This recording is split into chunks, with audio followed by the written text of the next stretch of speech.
say auto mechanics everywhere are just quitting the profession. Why? Is it the labor rates? Is it that the money isn't worth it anymore? Is it just taxing on the body? Is it tools being too expensive?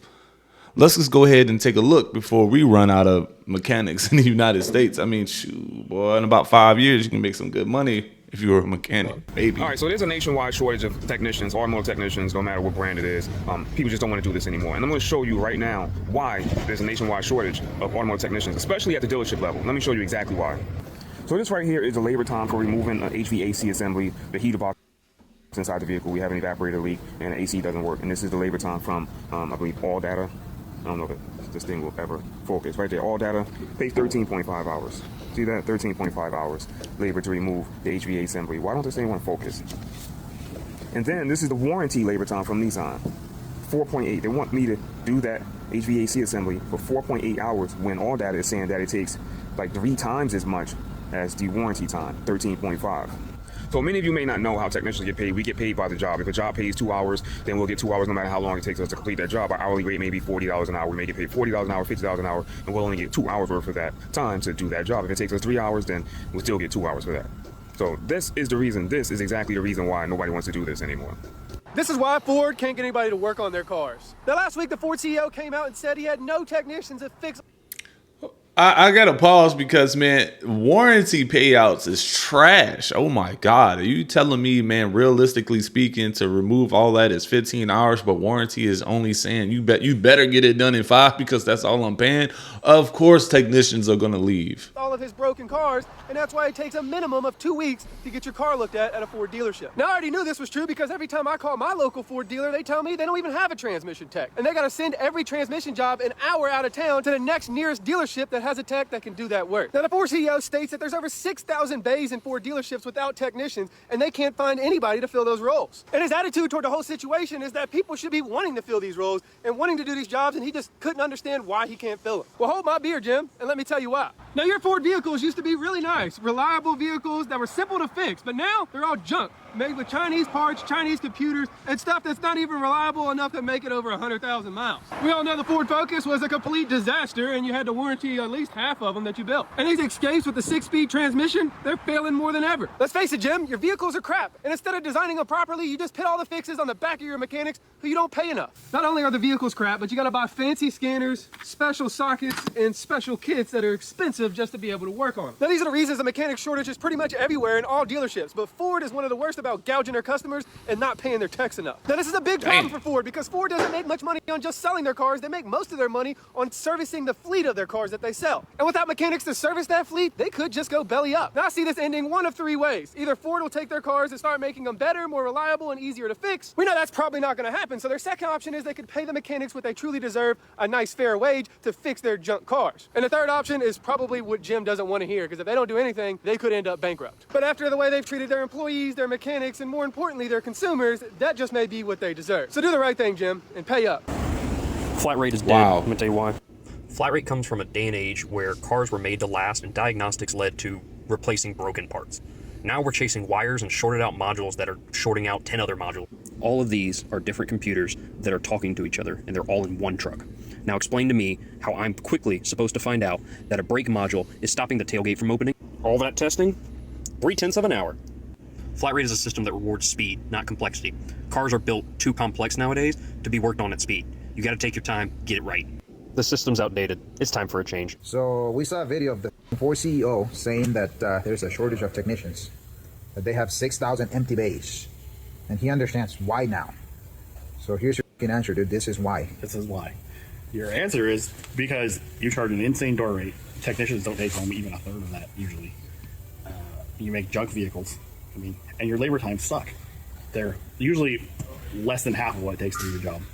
Wow. Yeah. So take into consideration that we have to buy our own freaking tools. That's one. 2, your warranty times are shit. If an engine replacement pays 25 hours under customer paid, and then we go do it under warranty, it's freaking 10 hours. So you're screwing us up. You're supposedly helping out the customer at the cost of the technician's paycheck. So yes, that's the freaking reason why, not because your other stupid reasons that you mentioned. Right. That on top of overcomplicating simple things that you've had for years that have worked well, you constantly reinvent the wheel, model to model, year to year. making repairs more lengthy and difficult for technicians. That's why everybody's leaving the industry. Pretty simple. If you guys fix your reasons why there's a shortage of technicians, there wouldn't be a shortage. So this has nothing to do with colors, white or blue. If the pay was fair and everything else that comes with it was fair, then there wouldn't be a shortage on any freaking industry. Not only that, tools are just getting expensive. Tools are just really, really high. But this starting to seem like all it is just pay. Why is warranty cutting all the jobs by 2/3 or in half? Pay these people, man. The end. Adios, mofos. So what's going on? Today I'm going to talk about Toyota, and yeah, there's probably a quality issue there, but there's really a technician issue there. There always has been. The last few years have probably seen it at the worst it's ever been, and it's just going to keep getting worse, which is possibly better for technicians in the long run, but I really don't think so. So what's happening? So in my neck of the world, Canada, Toyota at the moment has such a backlog on training that they don't have their certified Toyota Master Techs. And what's happening is, not only is there really no new apprentices coming into the industry, there's a brain drain right now. So as it stands, Toyota is so far behind on training that they're all starting off at the bottom. So let's just say, let's put it into levels 1 to 4. Everybody's at level 1. They have a backlog of 4 years of training, which tells me that there's nobody new coming into the industry, but also tells me that there's not enough master certified techs, and this is how I come to that conclusion. So in my local area, the dealership has lost almost all their master Toyota techs. They got maybe 2 guys left, and that's a brain drain. They probably lost a good 40 years of experience in a matter of a year. That's huge. You cannot replace those numbers in training, and it takes years. It takes years to make a master Toyota tech. It is what it is. So what's going on? So the one guy I work with, I'll tell you what he made to the industry, and Toyota and the dealership owners screw over technicians. So put this scenario in there. The one guy he was pretty much a master tech left because the Toyota engine recall on the Tundras. The hours were great, and then they continually dropped how much he's making to the point where here in Canada, Ontario, he said they were making 16 hours on this warranty job. At first it was higher, and then they just keep lowering it. So basically, it's Toyota's screw up, but the technicians are paying for it with their wages. And for those who don't know what flat rate is, let's say this engine job pays 16 hours flat rate, and it takes you 20 hours to pay it. You got $10 an hour. Effectively, you're lowering your wage to make this job complete. And that's warranty in a nutshell, and it's horrible. It's absolute trash.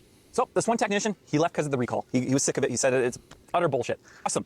So what happened is when he left, they had to raise everybody's pay by $5 an hour. They had to raise a lot of experience, and you cannot replace experience. It doesn't matter how many kids you throw at the problem for the shortage, you cannot train experience as fast as they think you can. It takes years to build a master tech, and if there's no master techs, by the way, Toyota says you need to have these qualifications to do these recalls. If there's nobody in the shop doing these recalls, who the hell's doing them? Well, you got to go to another dealership, or they're going to start pulling some really, really bad stuff in the back garage.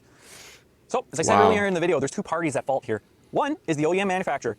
Toyota has not helped this by reducing warranty times on recalls. So if before the recall, this engine had a set amount of time, let's say 28 hours. Okay, they're not going to do engines too often. It wasn't a recall, 28 hours, maybe 36 customer pay. Suddenly it's a recall, and they're doing these engines, and the manufacturer's excuse is you're doing enough of them that you should get good at it. Well, I don't agree with that. If it was originally 28 hours, it should have stayed 28 hours warranty. I think it's a bullshit excuse for manufacturers. Just because you're doing enough of them, you should get better at it. No. Some lawmakers really need to step in. As far as I'm concerned, that's wage theft in my eyes. It's utter bullshit. So Toyota, you're not helping your case here. You're really screwing over the industry by lowering these times. I know for a fact now you've sent one technician out of the industry. He's not coming back. I had the unfortunate experience of having to purchase a new car right now. By new, I mean used. After You can't tell me, man. I'm about to work 28, 30, 35 hours on switching the transmission out, a motor out, whatever, and you're only going to pay me 15. You bet yeah, I see why he dipped. For those very few last technicians and master techs, bro, them dudes should be making $500,000 a year at this point, because if they leave, a lot of these people are going to be hurt. I mean, at this point, they can almost leave. They can almost leave, open up a private shop or their own shop and just charge what they want to charge. And then because of the shortage, they're going to get what they're supposed to make anyway. I don't know if that's possible. 3 long weeks. I'm in this bad boy here. Sales manager at the dealership tried to throw on something very special. A $3,500 warranty. Used car warranty. Really, really special. I told him respectfully, get that shit away from me. I know it's fugazi because I used to be in your position. I used to work at a dealership very similar to yours. He said, oh, what did you do? Said a little bit of everything, but I also was a mechanic. You were a mechanic? Do you want a job? We literally have no mechanics. And I kept hearing this online that there are no techs working. Come to find out it's true. There literally are none. And who would have thought that would have happened? Oh, wait. All throughout the 2000s, we shitted on trade schools. We dismantled all the labor unions. We then started telling people who wanted to be technicians that they would be out of a job because robots would replace them. And then better yet, that EV would take over literally everything. So yeah, here we are, 2025, no technicians. And somehow the dealerships do not know that they have to somehow pay them a livable wage. Go figure. So I'm watching the Ford CEO say, we don't have any mechanics. We can't get anything fixed. You know, it's funny. What do they think is going to happen if they continue to let the economy run the way it's running? Right. To become a mechanic, you got to take up trade school. To take up trade school, you got to go full-time. Even part-time is damn near full-time, but you got to go full-time. You got to take out debt to pay for the trade school. Yeah. Then you have to have experience, because most places don't want to hire anybody with experience coming fresh out of anything.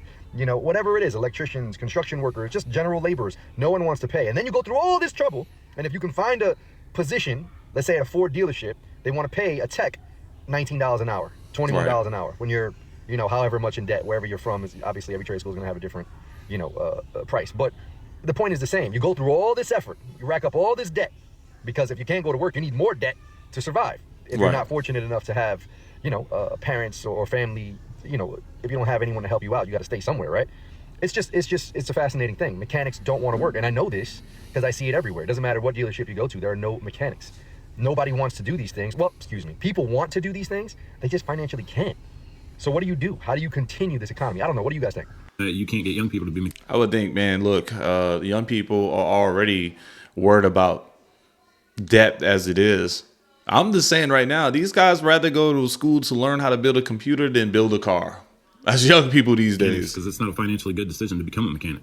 It's not worth the effort that you're going to put into it. You got to think that the talent that you're competing for, these guys don't have to work on cars professionally. You can go home and work on cars in your spare time and be perfectly happy with it. Guys whose talent you're competing for, they have a lot of options. They don't have to work on cars. They can go be forklift mechanics or heavy equipment mechanics, or they can work on automation. They can do a lot of shit, man. They don't have to be auto mechanics. If you go work at a dealership, you got to think when you're starting out, you're making less money per hour. You don't have any experience, so you can't get the jobs done in book time. And on top of that, you're spending a lot of money on tools on top of the student loan debt that you already have. So why am I going to go work in a dealership that's going to treat me like shit, not give me any training for probably a year or two?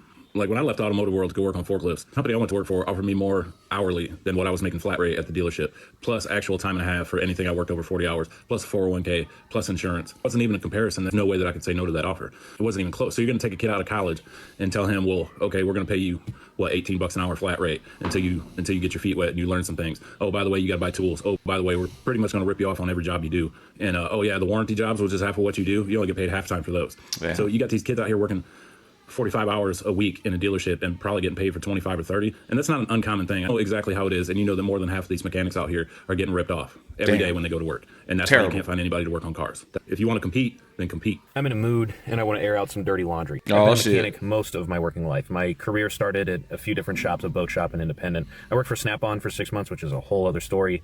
And then at one point I got a job at a local dealership and I spent 9 years there. I started at what was basically an apprenticeship and worked all the way to full certification. And by the time I left, you know, it was anything from brake jobs all the way up to diagnosis and repair of hybrid electric vehicles. Now, periodically, management would have one-on-one meetings with their technicians about productivity. Now, if you don't know how most mechanics get paid, the easiest way to think about it is commission. It's commission. You are paid by work completed, not how many hours you've worked. So let's say you get a water pump job. According to the book, that water pump job pays 3 hours. So you get paid 3 hours, whether that job takes you 3, 6, or 2 hours. Now, pay period lasts about 2 weeks. You stack jobs on top of jobs. So let's say in a given pay period, you work 90 hours, but you produced 120. You get paid on the 120, not the 90. Ideally, this system would work great and it would be rewarding. The harder you work, the more money you make. It doesn't matter how long you're at the shop. The harder you work, the more hours you make, the more money you make, right? But anybody who's worked at the manufacturer level, at a dealership, knows that this is not the way it works out. There's a really big problem with modern manufacturers and how they pay for warranty. A lot of times, manufacturers pay a lower rate than what a normal customer would pay for, right? So as an example, as a former FCA, Stellantis, Dodge, Chrysler, Jeep Tech, whatever you want to call it these days, we sold, I think they still sell them. They were going to discontinue them. I know that for sure. But we sold a small diesel engine called the Eco Diesel. We put it in half-ton trucks and Grand Cherokees and Wranglers for some awful reason. What you need to know is the 3-liter Eco Diesel is a pile of junk. And I've read people say that they love them to death. I've been inside the things. They are garbage. Initially, when this engine hit the sales floor, there was a bugaboo. The 3-liter Eco Diesel is an Italian engine. And initially, when this thing was released, they were using an oil in that engine with a viscosity level that was way too low for it. And from the jump, these things were breaking crankshafts in half. So there was a recall. We basically just did an oil change, put a different viscosity oil in it, and put a different sticker on the oil cap. There was a whole recall, saved the engines, right? Now, at the time, a customer paid labor rate. So it's your car, you're paying for the repair. A customer repair labor rate to pull an Eco Diesel out of a half-ton truck and replace it was about 19 or 20 hours. The manufacturer labor rate, the warranty time, was 9 hours. Terrible. 9 hours to get the truck rolled into the shop, the cab pulled off of it, the engine pulled out, put back in, the cab put back on top, and that thing running and driving out of the shop in 9 hours. Now, let's get back in the productivity meetings. You would have these one-on-ones with management, and they'd look at your hours that you were producing in a given pay period, and they'd say, well, you're not doing, as many hours as we think you could do. We think you could do more hours. We don't understand why. Your hours are so low. We need you to bump up those hours. We need you to sell more services, sell induction services, sell brake fluid services, do really good inspections, upsells. That's what you need to do, which is a whole other conversation we can have. If you want to have that conversation. But basically, it was management telling you weren't working. Man, I hate to do this to these guys when you go get the oil changes, man, and they pull out your air filter and you see them slowly walking their asses over to the car, the driver's side, to show you your air filter, and they just have this look on their face like they're just tired. They don't want to show you the filter. They know they have to, and they know they're always most likely. A lot of people just say no to them bad boys anyway. The look of despair on those techs' faces. I mean, look, the brighten their day up, man. Can I just get some windshield wipers there kind of hold? Something else, not the filter. Working hard enough. And I had a manager that would say something consistently in these meetings that the one thing he loved to say was, I want to make you more money. This is going to make you more money. This is what can we do to make you and your family more money. We want to take care of your family. We want you to make more money. I want to do this for you. You know how I was talking about this is basically commission? The thing about knowing the customer pay labor rate, the hourly rate per job, and what I was making per hour is you can go back and do some really basic math. Now, if I took the customer labor rate, how much we charged you an hour, and how much I was making an hour, I could do some really basic math to figure out percentages. At our customer labor rate, my take as a technician was about 19%.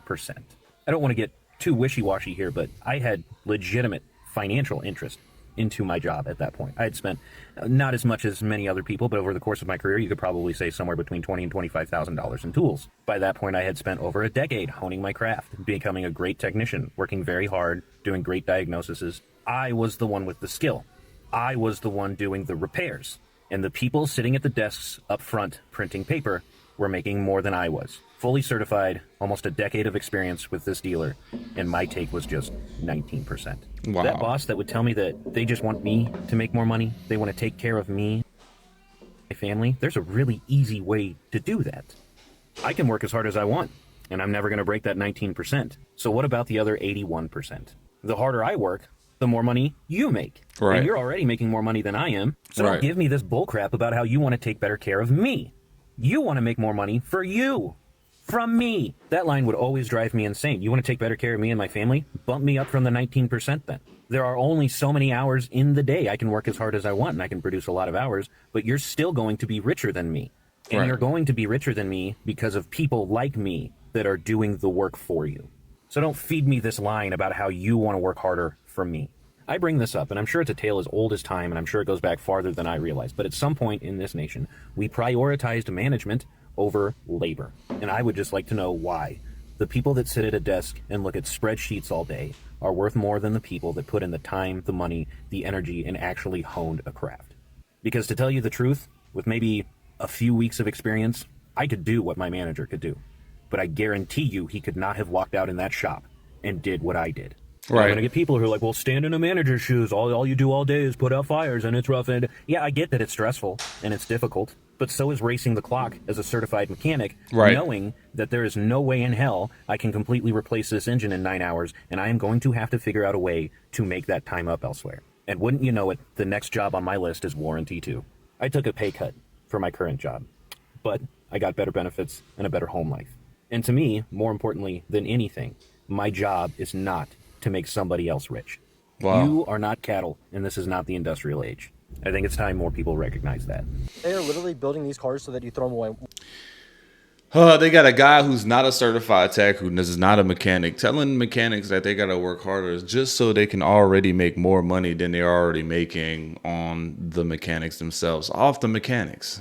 Let's just go ahead and put that in a nutshell. That's just a crazy. I used to always think that when you're a manager because of your experience and the way you can use your experience to troubleshoot stuff and handle high pressure situations, right? But it's starting to seem like the sales managers for these jobs are just, I would say, mildly knowledged, have mild experience. You know, just the other day I was asking like, hey man, you know, it could be this, it could be this, right? And you're talking to the salesperson who's selling you the job, or you're talking to the service rep who's supposed to be taking care of you. And this guy is telling me, no, I'm gonna have to go talk to the mechanic for that. And I was like, all right, well, second question, blah, blah, blah. Well, I really don't know the answer. I'm gonna have to go talk to the technician for it. Well, brother, like, and then I was like, well, I better not even ask you the third question I have, because you probably don't know the answer to that too. But I'm pretty sure this guy is making more money than the tech is. When they break. Literally, just throw them away when they break. Don't replace it, don't fix it, just... So I'm installing a camera system, and I messed up. Sure, I didn't loop the piece all the way through on the handle. So basically the door was shut, I pulled on it really hard, door opens, but as you can tell, I broke this. Just a little plastic piece, I broke it. No biggie, I'll look online, can't find it. I understand it's a newer car, this is 23. I'm like, shoot. So the guy on the phone was like, he spent like 10 minutes, he calls me, he actually had to call me back and says, actually, we can't just get the door handle. I'm like, what do you mean you can't just get the door handle? You have to order the entire door panel. He even said it comes with a new window switch. And then I realized, because I took the dang thing back off, he's not kidding. It is like, they've molded the plastic around it. You cannot get this off, you cannot get that out. What the heck? One, I get, like, this should never break, right? But how many times have you replaced a window switch in a car? It gets wet with water. What are you going to tell me? I need a whole new door panel? It's only a cool $525. Terrible. Patrick, why don't new trucks last? So, a lot of different reasons. A big one that I will preach about for a long time, I guess, cylinder deactivation. Seems to cause a lot of issues. You're adding moving parts. GM's been using it for a long time. They call it AFM for active fuel management. Dodge is calling it MDS for multi-displacement. And I think Ford's like VDE for variable displacement engine. They all essentially do the same thing, albeit sometimes in different ways. I guess the most common ones would be GM that we've seen a lot of failures with. They use hydraulically controlled lifters and a solenoid to basically to close the valves on 4 cylinders, and then they cut fuel to those. Well, that sounds like a great idea, and I mean, yeah, you do get a little bit of economy for it, or from it, but those extra moving parts, those lifters fail, and it is not a cheap repair, especially when you start wiping cam loads and things like that. So that's one big one. Another one is, and this is another thing I think is really emissions driven, but transmissions have been getting more and more complex. So you get into these 8 and 10 speed transmissions, we're seeing failures all over the place. And I'm talking like 50, 60,000 miles on a truck that is used as a grocery getter. That is unacceptable in my opinion. But again, you have all these extra gears, you have all these extra moving parts. There's a lot more going on in there. They're trying to squeeze everything they can out of it. You can only fit so much in a box that's this big. And you can't make the box bigger without making the truck bigger. So that's kind of where I stand with it. But yeah, we see a lot of premature failures on variable displacement. There's cylinder deactivation with engines, and transmission failures, just catastrophic internal failures. Yeah. But that's kind of where I'm at with it. And we see a lot of failures too out of these half-ton trucks that people just tow light campers, boats, stuff like that with. But early 2000s, everybody was towing with half-tons. Yeah. What changed there? How many gears are in the transmission? Just shoving more into the same size package. That is the biggest part of it to me. I mean, you can kind of help alleviate that by getting more frequent with fluid flushes and things like that, but they're still just going to keep seeing issues, man. There are too many moving parts in that tiny little box. Sales manager, like you telling everybody what? Patrick just put us on game, man.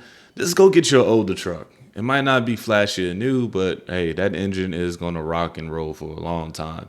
That's why them old school Toyotas, man, they used to get like, then they have an old school Toyota that got like 1 million miles or something, and they didn't gave the dude, gave the brother a brand new Toyota Tundra. That was a cool thing to see. So we did a couple of videos recently. One was on the fact that we don't work on most older vehicles. Yep. And some caveats to that, obviously. Yeah, we got some pushback on that one, but I think we covered those points. Got some pushback, but then we did the next video, and it was basically saying this is why we don't recommend why we don't recommend people buying new vehicles. Yep. And it was on that. Well, what do we do?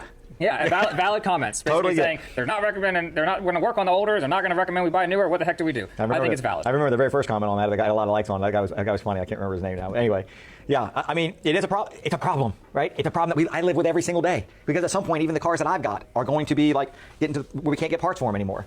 And what is the answer to that? Well, first of all, when we're talking about new vehicles, we're seeing problems with 23 model vehicles. We're seeing problems with 22s and 21s quite a bit. The 19s, the 18s, the 17s, those are just really, other than a few standouts, right?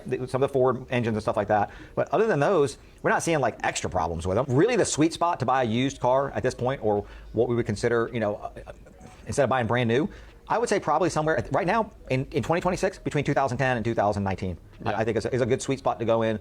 they're modern cars. They're going to have modern equipment in them, and we can still get. Well, I say we can still get parts for them. I mean, there's if you're going to go buy a 2013 Dodge truck with an ABS light on because it needs an ABS control module, and you think you're just going to be able to fix that, you can't get the part, right? But that was even the case when they were 2 or 3 years old as well. Yeah, I mean, they weren't very old when those things went on back order, right? But yeah, I mean, I think 2010 to 2019, good wheelhouse for a vehicle. And those of you that are watching the videos, you know what we like. We like Toyotas. We like Lexuses, Hondas. As long as it's not an earlier model V6, 3.5 like 2010 to 2014. You don't want that one. But and not all these vehicles are bad. Not all of them, that are new are bad. I mean, I got a 22 Honda Odyssey. It's been good to me so far. You know, but again, we can't cover every single vehicle when we're having these videos. So the refrigerant is an issue. We're seeing a lot of AC issues with the newer vehicles. Yes. And that's what we were kind of trying to stress in that video. And now we've had a couple of heater core issues. Yeah. So that's another thing. And see, here's the thing with that. Those are expensive repairs. Those are really expensive repairs. So that to us, it's like, wow, that's crazy that we're having to deal with that in these earlier vehicles, or this late model of a vehicle. And to stress the point on older vehicles, I'm not saying we won't work on them. What I'm saying is we want to make sure that people who are driving those vehicles have the right shop that's going to be able to do the jobs at a price that's in line with the value of the vehicle, right? Not the fact that we don't want to work on them. It's just that, and parts availability. I mean, we're going to see with this one, We're not going to give that away in this video. The whole thing is this. We want everyone out there to understand it's not like Royalty Auto Service says they don't recommend a car, but then they don't work on this car, and what am I going to do with the car? We're just giving you facts. The whole point of all of our channels is like, we just want you guys to have the information. When we walk over there and you see a dashboard out of a 2023 vehicle, we want you guys to know that. And then you can make the decision. You might say, I still like the vehicle. It's still nice. I mean, I jumped in a 25 Sierra the other day when I was in Indiana. And I mean, interior. Man, let me just turn this alarm off and just say, man, damn, he's telling us that we would have to go back almost 10 years to get the sweet spot for a car where you can still get the parts for it, but it's not just going to break down on you. And it's cheaper and easier to fix because these new age cars are given such problems, man, and they're just expensive. And true, the very, which reminds me, I just got a new work vehicle. It's a 25 Rogue. Man, I went to go get an oil change on it. And the guys came out from the back and I was like, man, this one's so hard to do. And I'm like, shit, what is wrong with this Rogue? It's just a regular Nissan Rogue. I thought, you get what I'm saying? But the oil, they can't just drop the oil pan and get the oil out. It's not that sort of, setup or build. They have to put a hose, a small little, maybe a 1/4 inch hose down there and vacuum that oil out of that and make sure that they do it right. Make sure they get the rest of it out. Make sure they, do all this with a special vacuum tool that I've never seen before and get the oil in there. There's something else they do at the bottom, but that's how they got the oil out of that. And it wasn't from the bottom or dropping a pan or anything like that. So not only do you have to get these like special tools, you got to go to special shops. And, I was grateful to think that, when I pulled in, I asked the tech, hey, do y'all service 25 Nissan Rogues? Because at one point in time when I didn't have it, I had something else. I want to say it was a Terrain for the work vehicle, and for that Terrain I pulled up at a 5-minute oil change just real quick. I was on the road and they said, hey, look, yeah, we don't do the Terrains here. And I'm like, what do you mean? Like, what do you mean you don't do it here? So I learned to ask before I even commit. You get what I'm saying? Before they even start pulling, don't make me waste my time here and I have to wait because I can't move and do all this other stuff. You make sure that these places can do these certain oil changes. But yeah, long story short, I can't see why people are wanting to become auto techs. They're not getting paid enough. And not only that, the new blood, the new generation, shit, they rather build computers and play video games. But let me know what you think in the comments below. Let me know where you're watching from. Don't forget to like the video, hype, comment, and subscribe.